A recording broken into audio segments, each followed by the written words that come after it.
Olá, eu vou falar um pouco sobre ética e moral. Ética em si é o estudo do comportamento do ser humano.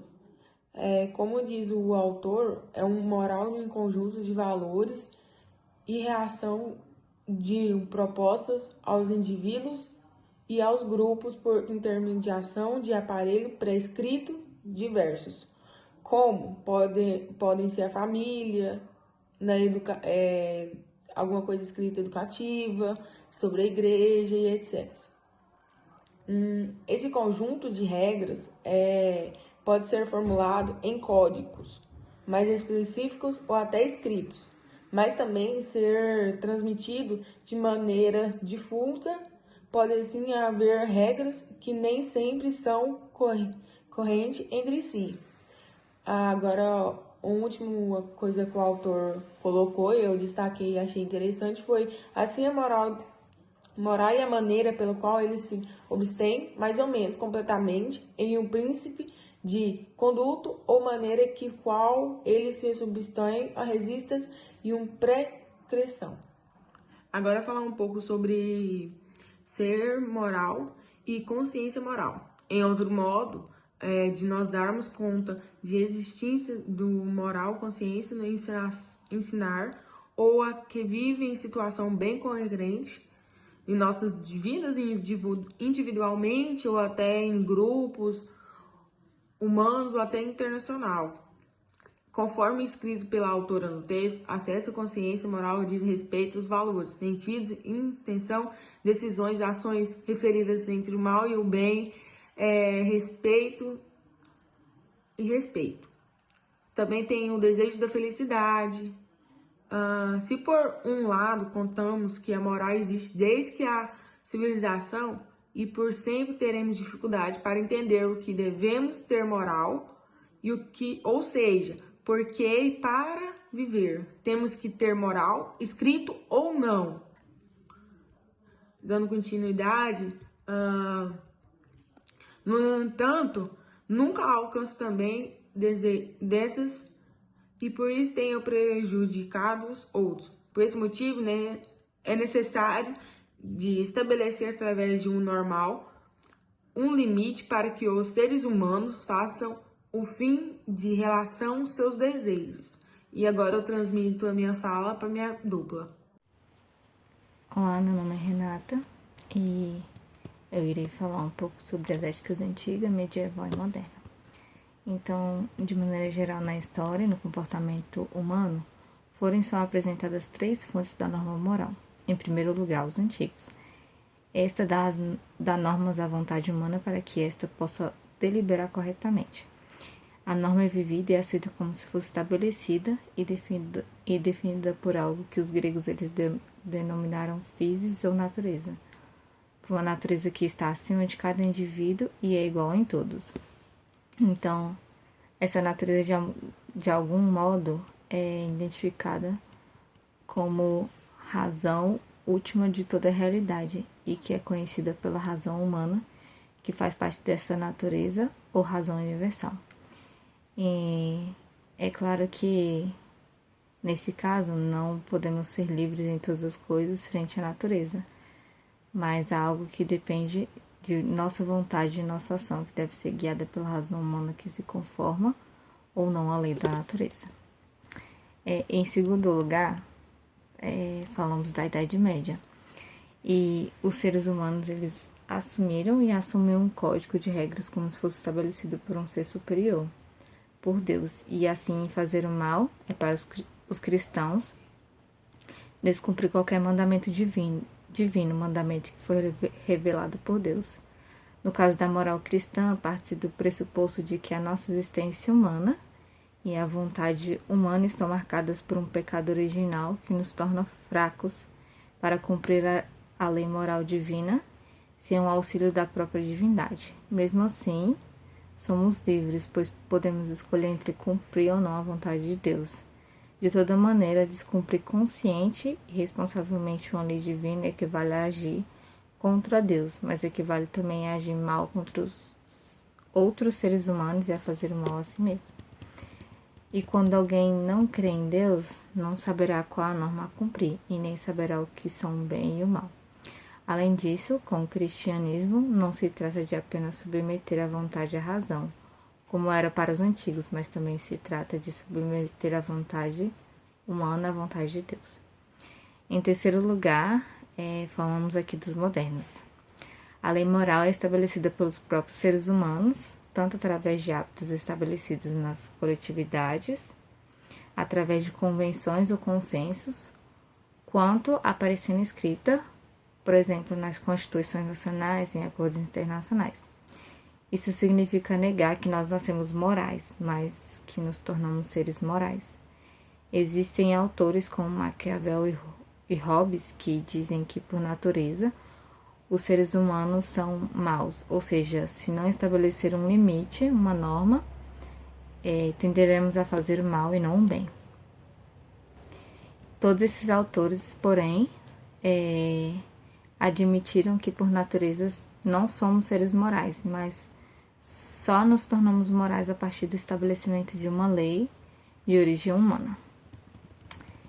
O próximo tópico que eu irei falar é a respeito da ética da convicção e ética da responsabilidade. E irei discorrer também um pouco sobre a crise ética e a crise da ética. Então, a ética da convicção ela é defendida principalmente pelo cristianismo e retomada na modernidade por Kant, que estabelece que o que vale é a intenção e boa vontade. O que vale é cumprir a vontade de Deus ou a lei que existe, independente do fato de que o cumprimento da lei me traga maior benefício, me dê felicidade. Independente, portanto, dos resultados práticos imediatos. Fazer o bem é cumprir na administração pública, é cumprir a norma vigente, é promover o que se considera bem público, mesmo que isso não proporcione ao funcionário uma promoção futura e mesmo que isso não traga sempre necessariamente um benefício para o público. Fazer o bem é seguir princípios considerados corretos, mesmo que os resultados sejam ineficazes ou menos eficazes do que agindo de outra forma. O que importa é a correção na execução da tarefa, fazer o que se deve fazer. Um exemplo seria dizer sempre a verdade, independente dos resultados. Outro exemplo, cumprir os mandamentos de Deus é ou deveria ser para um cristão sinônimo de bem, mesmo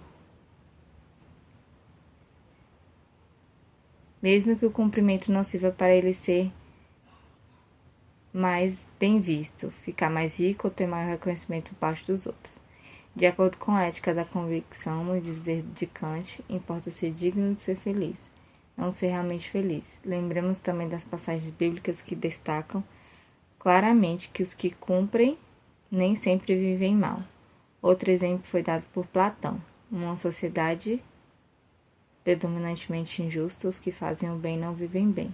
E os que são injustos vivem bem, mas nem por isso alguém deve fazer algo só porque e enquanto me trouxer resultados bons. A ética da responsabilidade, ela ensina que devemos ter em conta as consequências previsíveis da própria ação. Então, nessa perspectiva, o que importa são os resultados, não os princípios.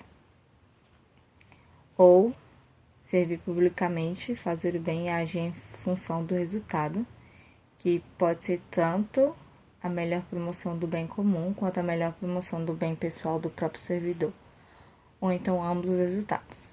Esta ética parece ser a única ética possível e desejável no campo da política, na qual deveria ser descartada a ética da convicção. Também a ética utilitarista, a que já nos referimos, é uma ética da responsabilidade. E se houver uma ética na economia, essa seria a única ética compatível com o lucro. No caso mais específico, falando do ponto de vista filosófico, a dificuldade de indicar uma solução para o problema ético se deve também ao impasse teórico em que os especialistas da ética estão metidos hoje em dia. Se compararmos a crise da ética com o que vulgarmente denominamos crise ética, certamente nos damos conta de que, do ponto de vista teórico, a primeira exige muito mais do que a segunda, que seria resolvível apenas do ponto de vista prático. Percebemos também que a crise ética depende em boa parcela da crise da ética, ou seja, da perplexidade e da incerteza em que estamos imersos atualmente. Em todo caso, no campo da filosofia, o debate continuou e, depois de muito tempo, nada é muito claro.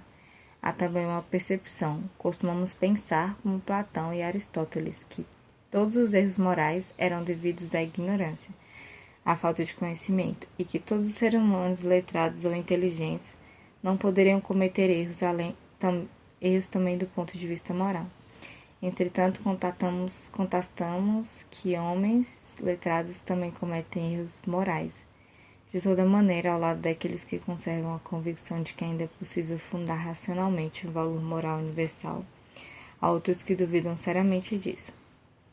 Ao lado de quem sustenta unicamente uma moral histórica, fixa, eterna e religiosa, também há quem defenda a possibilidade e a conveniência de uma coexistência entre várias morais. Sempre é difícil e às vezes impossível viver num ambiente no qual grupos humanos assumem normas e valores diferentes. Há também quem busque iniciar um debate para estabelecer uma moral mínima, comum e universal. Humberto Eco defendeu que a ética mínima universal deveria ter como princípio o respeito ao corpo do outro. Para além de todo o debate atual e das controvérsias teóricas a que acenamos brevemente, não conseguimos escapar do problema moral. No mínimo, porém, devemos admitir que não conseguimos deixar de ser seres morais, ou seja, não conseguimos ficar livres do envolvimento com o bem e o mal, mesmo que nem tudo que os seres humanos façam tenha a ver com moralidade. Estamos, de certa forma, condenados a ser humanos, a ser livres e, por conseguinte, a ser morais, por mais que isso nos pese, nos seja incômodo, por mais que seja misterioso, termos uma lei moral dentro de nós. E somos condenados a isso, diria Sartre, porque não conseguimos nos desvencilhar da presença dos outros, porque não conseguimos ser totalmente sós. Não conseguimos ser humanos sozinhos.